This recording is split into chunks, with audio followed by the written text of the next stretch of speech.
You know why they never taught you Marx in school? It wasn't because he was wrong. It was because he was too right. And when you truly understand Marx, not the caricature they painted of him, but what he actually said, you stop asking the questions they want you to ask and start asking the questions they fear. Because Marx isn't about revolution. Marx is about revelation. And what he reveals is so simple and so devastating that it would change everything if you really understood it. Let's start with the obvious. Why the hell, in the 21st century, does Marx still haunt them so much? Why does a man who died in 1883 still manage to make billionaires lose sleep? Why does every mention of his name trigger that visceral reaction, that Pavlovian reflex of communism doesn't work? The answer is disturbingly simple. Because Marx teaches you to ask the right question, and the right question is the most dangerous thing that exists in any power system. Real fear doesn't come from what you know. Real fear comes from what you might discover, and Marx is a discovery machine. He doesn't give you ready-made answers to memorize. He gives you a method to dismantle any system and see how it really works from the inside. It's as if Marx were an X-ray of society, and when you learn to use this X-ray, you see the broken bones, the tumors, the infections that are killing the social body from within. You see that what they call normalcy is actually chronic pathology. Here's the first thing they don't want you to know about Marx. He discovered that capitalism isn't an economic system. It's an extraction system. Think about it. Have you ever stopped to ask yourself why you work 40 hours a week? Why specifically 40? Why not 20? Why not 10? Oh, because you need time to produce. But produce what? For whom? And why does the guy who signs the checks make 100 times more than the one who actually produces? Marx looked at this question and saw something that changed everything. Work under capitalism doesn't exist to create value. It exists to extract value. The difference is brutal. Creating value means making something that improves people's lives. Extracting value means sucking wealth that already exists and concentrating it in few hands. And here's the diabolical trick. They convinced you that extraction is creation. They convinced you that when a billionaire gets richer while you get poorer, that's economic growth. They convinced you that when a company fires 1,000 people to increase shareholder profits, that's efficiency.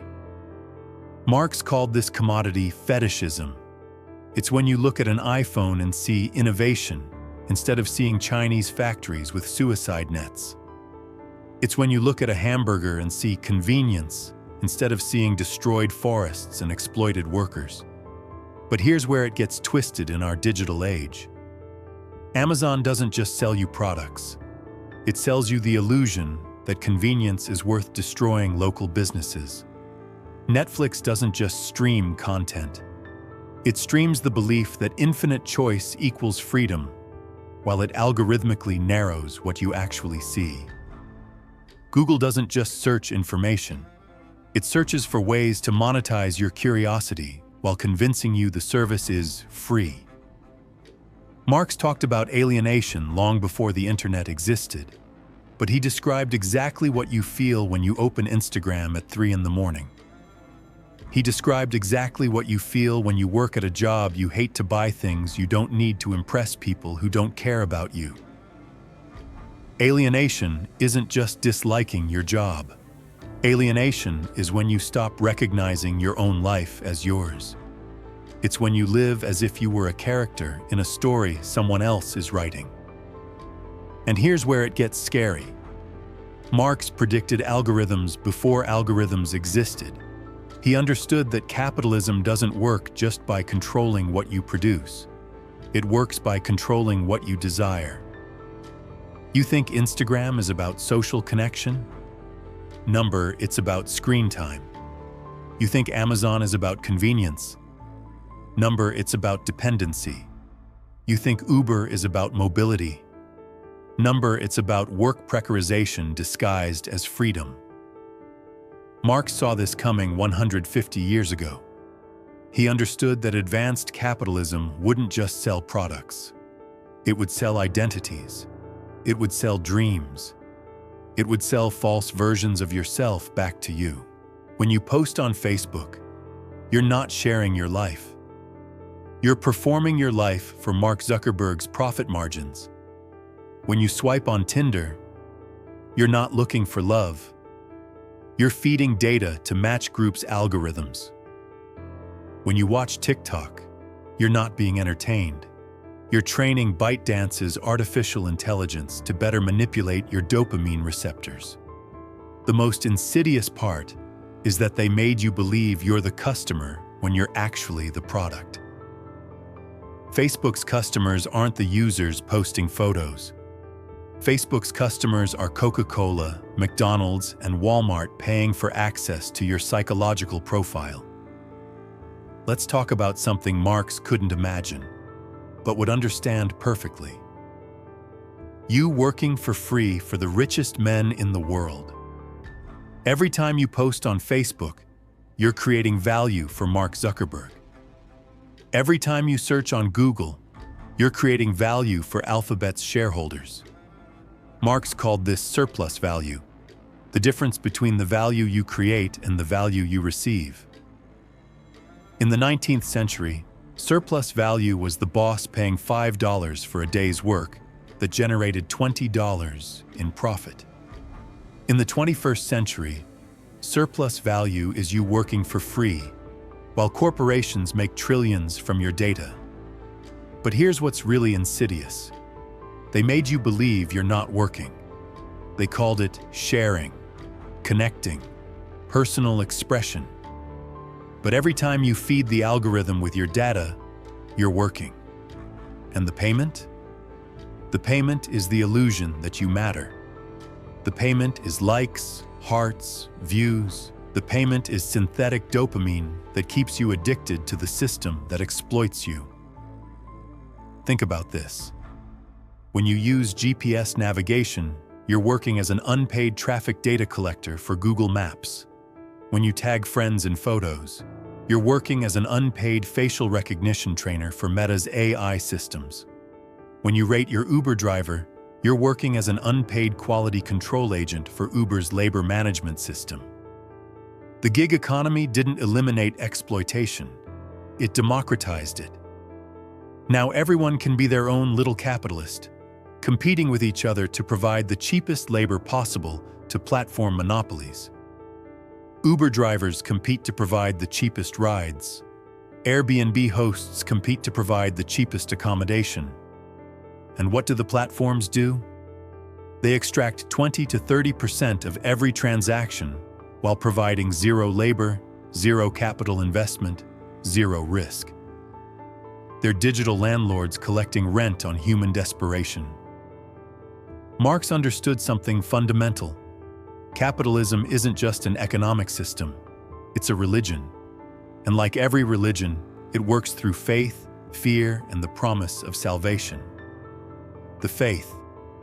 You need to believe the market is rational, that it rewards merit, that it works better than any alternative. The fear. You need to be afraid of not being good enough, not working hard enough, not consuming enough. The promise of salvation. If you work hard enough, if you consume the right things, you'll be saved. But here's the theological catch. Salvation never comes. There's always one more step to climb, one more product to buy, one more goal to achieve. The system works precisely because the promise is never fulfilled. Marx saw that capitalism had replaced God with the market, had replaced heaven with wealth, had replaced sin with poverty. In the digital age, this theology has become even more sophisticated. The prophets of Silicon Valley, Jobs, Musk, Bezos, Zuckerberg, are worshipped as visionaries bringing technological salvation. The market has become an omniscient deity that knows what you want before you know it yourself. Amazon's recommendation algorithm is the digital equivalent of divine providence. Google's search predictions are like prophecy, telling you what you're going to think before you think it. Marx understood something fundamental about power. It works best when you don't realize you're being controlled. The most efficient power is the one that makes you believe you're free while keeping you perfectly controlled. And that's exactly what digital capitalism has achieved. You're freer than any previous generation to choose what Netflix to watch, what Spotify to listen to, what Uber to call. But you're less free than any previous generation to choose how to work, where to live, how to relate to the world. You have total consumption freedom and zero existence freedom. You can customize everything, but you can't change anything. You can express any opinion, but your opinions don't matter. Marx would see this as the perfect dialectic: maximum freedom on the surface, maximum control in the structure, maximum choice in the irrelevant, zero choice in the fundamental. And here's what's genius. They gave you so many pseudo-choices that you got tired of choosing. You outsourced your decisions to algorithms. You let Netflix decide what to watch. You let Spotify decide what to listen to. You let Google decide what to think. You're not being controlled by force. You're being controlled by convenience. And convenience is the most sophisticated form of control ever invented. Amazon's one-click purchasing removes the friction of decision-making. Facebook's infinite scroll removes natural stopping points. YouTube's autoplay removes your agency in choosing what to watch next. Each of these features is actually behavioral control disguised as user experience. Let's talk about something happening right in front of you: the mass replacement of human labor with artificial intelligence. Marx divided capital into two parts: variable capital, wages, and constant capital, machines, technology. Capitalism's tendency is always to replace variable capital with constant capital. Why? Because workers strike, ask for raises, organize, question. Machines don't, and artificial intelligence is the most advanced form of constant capital that has ever existed. It doesn't just replace manual labor. It replaces cognitive labor. It replaces creativity. It replaces decision-making. But here's the diabolical contradiction. The more capitalism replaces human work with AI, the fewer people have money to buy the products that AI produces. Marx called this the tendency of the rate of profit to fall. When ChatGPT writes an article, it's not creating value, it's extracting value from every human writer whose work was used to train it without compensation. When DALL-E creates an image, it's not creating art. It's recombining the unpaid labor of millions of artists whose work was scraped from the internet. AI isn't artificial intelligence. It's automated theft. It's a massive money laundering operation that takes human creativity as input and outputs corporate profits while eliminating the humans from the equation. And the companies deploying this technology? OpenAI, despite its name, is owned by Microsoft. DeepMind is owned by Google. These aren't independent research organizations working for humanity's benefit. They're subsidiaries of the same tech monopolies that already control your digital life. Marx talked about the subsumption of labor under capital. But in digital capitalism, we have something deeper: the real subsumption of life under capital. You don't just work 8 hours a day. You're always working. When you post on Instagram, you're working for Meta. When you use Google Maps, you're working for Alphabet. When you order food on DoorDash, you're working for Dashdoor Inc. You've become a 24/7 worker without realizing it. And the genius part is, They convinced you this is freedom. Your sleep patterns are monitored by your Apple Watch and sold to health insurance companies. Your location data is tracked by every app and sold to retailers. Your facial expressions are analyzed by smart TVs and sold to advertisers. There's no private life anymore, because privacy itself has been commodified. The intimate has become data. The personal has become profit. The human has become input. You live in a surveillance capitalism state where every corporation is a potential spy and every device is a potential informant. The genius is that they made surveillance feel like service. They made exploitation feel like convenience. Let's do an exercise. Think about the last time you felt truly free, not happy, not entertained. Free. When was it? Can you remember? Most people can't. And that's not coincidence. That's design. Advanced capitalism doesn't work by imprisoning you physically. It works by imprisoning you psychologically. You think you choose where to work? You choose among the options the system offers. You think you choose what to buy? You choose among products designed to create needs you didn't know you had. Marx called this false consciousness. It's when you believe you're in control of your life, but you're actually just reacting to stimuli carefully calibrated to produce specific responses. And here's where it gets cyberpunk. Today, this is literally true. Algorithms know more about you than you know about yourself. They know which ad will make you buy. They know which content will keep you engaged. When you wake up, your phone immediately captures your attention with notifications designed to create anxiety. Your news apps feed you stories selected to trigger emotional responses. Your social media shows you curated versions of other people's lives designed to make you feel inadequate. By the end of the day, you feel exhausted, anxious, and empty. But you can't identify why. You've been psychologically managed by dozens of different systems, each extracting value from your consciousness. Now we get to the point that really scares them. Marx wasn't interested in revolution as violence. Marx was interested in revolution as awakening, as the moment when you stop seeing the world through the system's eyes and start seeing the system through your own eyes.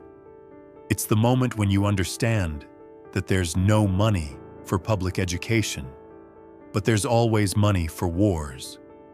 It's the moment when you understand that there's no money for universal health care, but there's always money for corporate subsidies. It's the moment when you understand that scarcity is manufactured, that poverty is artificially created to maintain fear. The revolution begins when you realize that free platforms like Facebook and Google aren't free. You're paying with your privacy, your attention, your psychological well-being. It continues when you understand that innovation, companies like Amazon and Uber, aren't creating value. They're destroying existing value systems and extracting the remains. It deepens when you recognize that artificial intelligence isn't artificial or intelligent. It's human intelligence that's been stolen, digitized, and sold back to you as a corporate product. This isn't about becoming anti-technology. It's about understanding that technology under capitalism serves capital, not humans. So we return to the initial question. Why are they so afraid of Marx?